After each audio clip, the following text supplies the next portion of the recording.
Seguimos en nuestra serie expositiva del Sermón del Monte. En esta ocasión para estudiar algo de lo que la enseñanza de nuestro bendito, glorioso y maravilloso Salvador Jesucristo, de sus mismos labios enseña a sus discípulos, aquellos que vinieron a Él de acuerdo a la enseñanza pasada. Debo decir que también al lado de sus discípulos hay otro grupo de personas que están escuchando al Señor Jesucristo, que están escuchando las palabras de este maestro, de este rabino distinto, diferente, con una autoridad singular, porque es el Hijo de Dios. Quienes escuchan al Señor Jesucristo son los fariseos, los escribas, la casta de la religión de aquellos días. En quienes se creía estaba la esperanza del pueblo, porque eran líderes religiosos. Pero vamos a encontrar que ellos no son más que sepulcros blanqueados.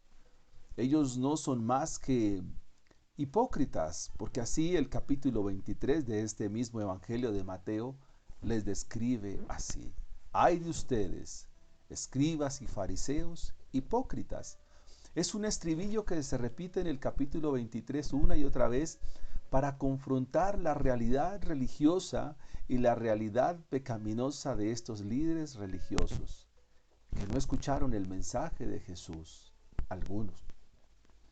Así que la primera bienaventuranza nos dice: bienaventurados los pobres en espíritu, porque de ellos es el reino de los cielos. Es la boca del Señor quien lo dice. Son los labios de nuestro Señor Jesucristo quien pronuncian esta verdad eterna del Evangelio. Pudiéramos entonces preguntarnos en qué consiste ser pobre en espíritu. ¿Qué es la pobreza en espíritu? A lo cual debemos decir que tenemos que presentar la idea contraria. La definición contraria a ser pobre en espíritu nos ayudaría a comprender lo que nuestro Señor Jesucristo dijo en aquellos días y hoy nos dice a nosotros. Entonces tendríamos que hablar de ser ricos en espíritu, multimillonarios en espíritu. ¿De qué se trata esto? ¿Qué verdad de las Escrituras quiere el Señor revelar a nuestra vida y a nuestro corazón? Pues bien, cuando el hombre transgrede en Edén y acata la voz de la serpiente y toma del fruto del cual Dios le dijo que no podía comer, desobedece y cae a la más terrible de las condiciones, entonces eso nos muestra que algo pasó en el corazón del ser humano. Por supuesto, el corazón humano en su totalidad va a ser permeado por el pecado. El pecado va a ser una metástasis en todas las áreas de las cuales se compone el ser humano. Así que cuando se habla de riqueza en espíritu, se habla de eso que pulula en lo profundo del corazón del ser humano. Y una de las manifestaciones del corazón caído y pecaminoso redunda en la manifestación de la riqueza espiritual. Y esa riqueza espiritual se va a traducir en arrogancia. Esa riqueza espiritual se va a traducir en soberbia. Esa riqueza espiritual será equivalente a la arrogancia, al mirar a los demás por encima de sus hombros, a creer más en sí mismo que en los demás. Esa riqueza espiritual tiene que ver que el ídolo central del ser humano es el ser humano en sí mismo. Es decir, que nuestro mayor ídolo, el foco de nuestra mayor adoración, el centro de nuestro mayor deleite y placer somos nosotros mismos. El ídolo más grande que hay en nuestra vida es nuestro ego. Y ese ego es tan grande, ese ego es tan inmenso que queremos satisfacerlo. que queremos adorarlo. Ahora el hombre se adora a sí mismo.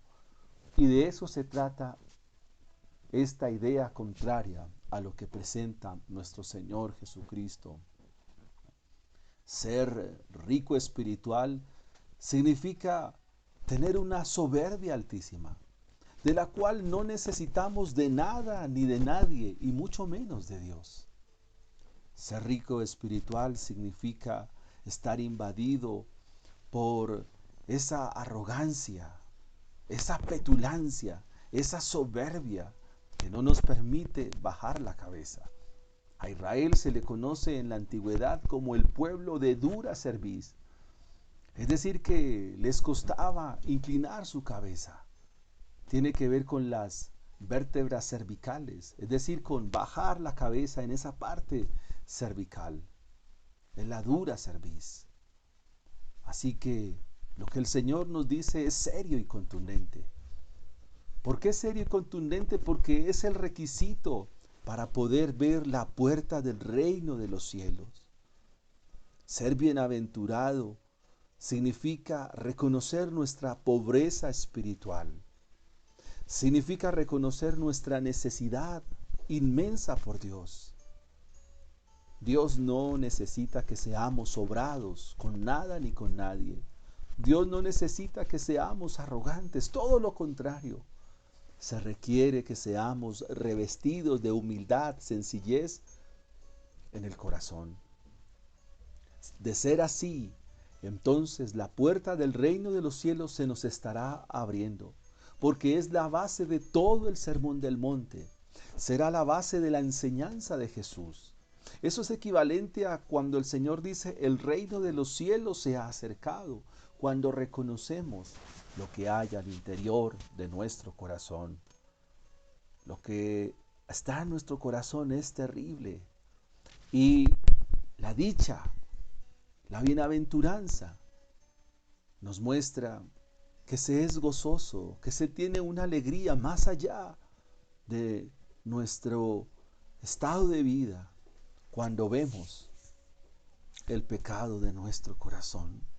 Porque eso es la buena noticia del Evangelio.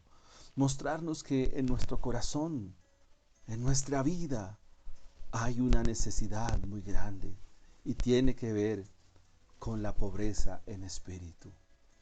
Como diría John Stott, la bancarrota espiritual. Si es así, entonces estaremos cerca del reino de los cielos. Se nos está mostrando la gracia que es en Cristo Jesús.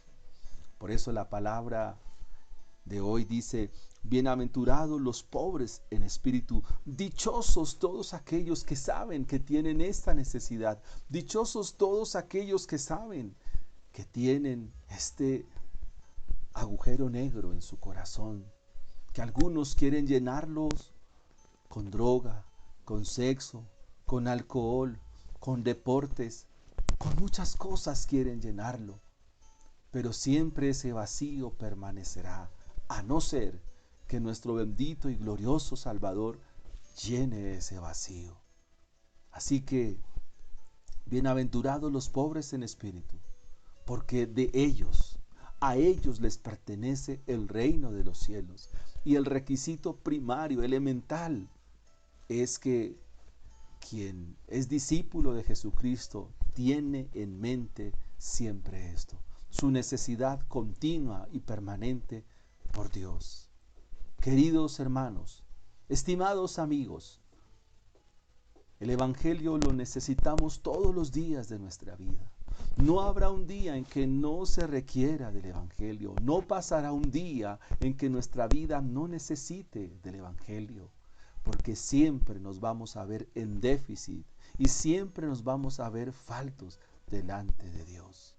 Eso nos lleva siempre a mirar a nuestro Señor Jesucristo. Eso nos lleva a mirarle constantemente, observarlo en la cruz del Calvario, donde Él murió por nuestros pecados, pero que al tercer día resucitó de entre los muertos, ascendió a los cielos y un día volverá.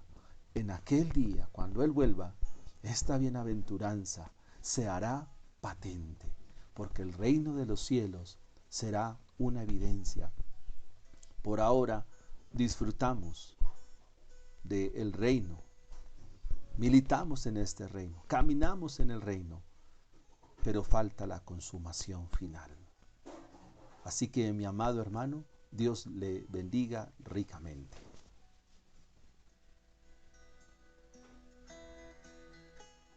Esta es una producción de la Iglesia Evangélica Discípulos de Cristo de Colombia, de la sede Américas. Un abrazo y cordial saludo para todos.